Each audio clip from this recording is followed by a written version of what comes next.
Seorang pemuda bernama Sa'id bin Amir al-Jumahi adalah salah satu dari ribuan orang mu'alaf yang datang dari daerah Tan'im, daerah luar Mekah, demi memenuhi undangan para pemuka Quraisy untuk menyaksikan pembunuhan Khubayb bin Adi, salah seorang sahabat Muhammad SAW, setelah mereka berhasil menangkap Khubayb dengan cara menipunya.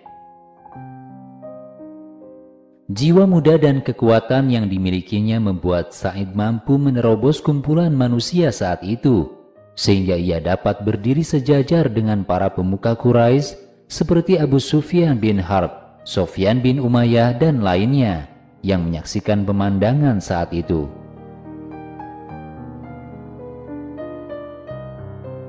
Kesempatan itu membuat Sa'id dapat melihat para tawanan suku Quraisy yang sedang terikat. Tangan para wanita, anak-anak, dan pemuda mendorong tubuh Sa'id masuk ke arena pembunuhan, di tempat para suku Quraisy melakukan balas dendam kepada Muhammad lewat diri Khubayb, dan sebagai balas dari para anggota suku Quraisy yang mati dalam perang Badar. Saat kerumunan yang sesak itu sampai ke tempat pembunuhan dengan membawa tawanan, berdirilah pemuda yang bernama Sa'id bin Amir al-Jumahi dengan tegaknya di hadapan Khubayb. Ia menyaksikan Khubayb berjalan ke arah kayu yang telah dipancangkan. Sa'id mendengar suara Khubayb yang tenang di antara jeritan dan teriakan para wanita dan anak-anak.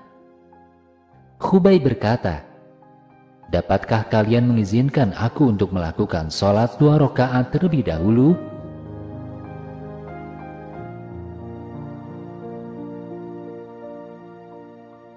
Sa'id lalu memperhatikan Khubayb saat ia menghadap kiblat dan melakukan sholat 2 rakaat.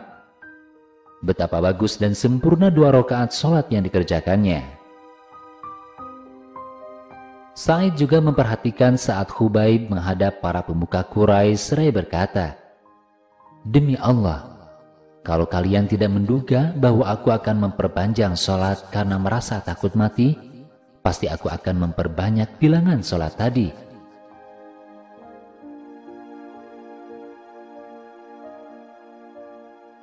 Sa'id menyaksikan kaumnya dengan kedua mata kepalanya saat mereka memotong bagian tubuh Khubayb yang masih hidup. Mereka memotong setiap bagian tubuh Khubayb sambil berkata kepadanya, "Apakah kau ingin Muhammad menggantikan posisimu ini dan engkau akan selamat karenanya?" Ia menjawab padahal darah mengalir di sekujur tubuhnya, "Demi Allah, aku lebih suka menjadi pengaman dan meninggalkan istri dan anakku daripada Muhammad ditusuk dengan duri." Maka semua manusia yang hadir saat itu mengacungkan tangan mereka ke langit, seraya berteriak sengit, "Bunuh dia! Bunuh dia!" Lalu Sa'id bin Amir menyaksikan dengan mata kepalanya bahwa Khubayb mengangkat pandangannya ke langit dari atas tiang kayu seraya berdoa, "Ya Allah, hitunglah satu demi satu mereka semua. Bunuhlah mereka secara kejam. Janganlah kau sisakan satu orang pun dari mereka." Khubayb pun meniupkan nafasnya yang terakhir. Pada tubuhnya banyak sekali bekas luka pedang dan tombak yang tidak bisa dihitung manusia. Suku Quraisy pun telah kembali ke Mekah dan mereka semua sudah lupa akan bangkai tubuh dan proses pembunuhan Khubayb. Akan tetapi dalam diri seorang pemuda yang hampir balik bernama Sa'id bin Amir al-Jumahi tidak pernah hilang bayangan Khubayb sesaat pun. Sa'id seringkali melihat Khubayb di kala tidur. Saat terjaga pun, Sa'id sering melihatnya dengan ilusi. Tergambar di benak Sa'id saat Khubayb melakukan sholat 2 rakaat yang begitu tenang dan nikmat di depan kayu yang terpancang. Sa'id mendengar getaran suara Khubayb di telinganya saat Khubayb berdoa untuk kehancuran suku Quraisy. Sa'id menjadi khawatir terkena petir dibuatnya, atau takut terkena hujan batu yang jatuh dari langit karenanya. Lalu Khubaib seperti telah mengajarkan Sa'id apa yang belum diketahui sebelumnya. Khubaib mengajarkannya bahwa hidup yang sesungguhnya adalah akidah dan jihad di jalan akidah hingga mati. Khubaib mengajarkannya bahwa iman yang mantap akan menimbulkan banyak keajaiban dan mukjizat. Khubaib juga mengajarkan hal lain, yaitu bahwa pria yang dicintai oleh para sahabatnya dengan cinta seperti ini tiada lain adalah seorang nabi yang didukung oleh langit. Pada saat itu pula, Allah Subhanahu wa Ta'ala melapangkan dada Sa'id bin Amir untuk memeluk Islam. Maka ia berjalan menghampiri kerumunan manusia dan mengumumkan keterlepasan dirinya dari perbuatan dosa yang telah dilakukan suku Quraisy. Dan ia berikrar akan meninggalkan segala berhala yang pernah disembahnya, dan ia mengumumkan bahwa ia telah masuk Islam.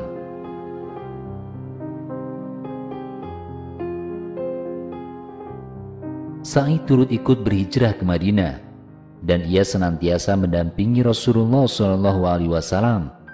Ia pun turut dalam perang Khaybar dan perang-perang lain setelah itu. Setelah Nabi SAW kembali ke haribaan Tuhannya, Sa'id menjadi pedang terhunus bagi khalifah pengganti Rasul, yaitu Abu Bakar dan Umar. Dan ia menjadi satu-satunya contoh bagi orang yang beriman yang berniat membeli kehidupan akhirat dengan dunianya. Ia rela mendahulukan Allah dan pahala yang akan diberikan daripada semua keinginan nafsu syahwat badan.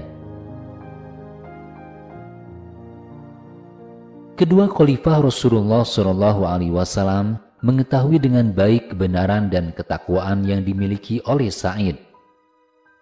Mereka berdua sering mendengarkan dengan serius setiap nasihat dan ucapan Sa'id. Sa'id mendatangi Umar saat Umar baru menjadi khalifah. Sa'id berkata kepadanya, "Ya Umar, aku berwasiat kepadamu agar engkau takut kepada Allah dalam urusan manusia, dan janganlah engkau takut kepada manusia dalam urusan Allah. Ucapanmu jangan pernah menyalahi perbuatanmu, sebab ucapan yang terbaik adalah yang dibenarkan oleh perbuatan." Ya Umar, perhatikanlah dengan baik orang yang telah Allah percayakan kepadamu urusannya dari kaum muslimin, baik mereka yang jauh ataupun yang dekat. Cintailah mereka sebagaimana engkau menyayangi dirimu dan keluargamu. Buatlah mereka membenci apa yang engkau dan keluargamu benci. Goncanglah kumpulan manusia untuk menuju kebaikan, dan janganlah engkau khawatir terhadap kecaman orang selagi di jalan Allah.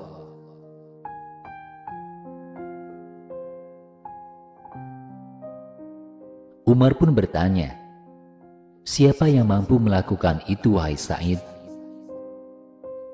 Sa'id menjawab, "Yang mampu melakukan itu adalah orang sepertimu yang telah diberikan Allah kepercayaan untuk mengurusi permasalahan umat Muhammad. Tidak ada lagi jarak antara orang seperti dengan Allah." Sejurus kemudian Umar mengajak Sa'id untuk menjadi salah seorang pembantunya seraya berkata, "Ya Sa'id, kami mengangkatmu menjadi wali gubernur daerah Hisn." Sa'id menjawab, "Ya Umar, demi Allah janganlah engkau menimpakan fitnah ujian padaku." Umar pun menjadi berang seraya berkata, "Celaka kalian! Kalian meletakkan kepemimpinan ini di leherku, kemudian kalian mau lepas tangan dariku? Demi Allah, aku tidak akan membiarkanmu." Kemudian Umar mengangkat Sa'id menjadi wali di daerah Hisn seraya bertanya, "Bolehkah kami menentukan gaji buatmu?" Sa'id menjawab, "Apa yang akan aku lakukan dengan gaji tersebut, wahai Amirul Mukminin? Sebab gaji dari Baitul Mal melebihi kebutuhanku."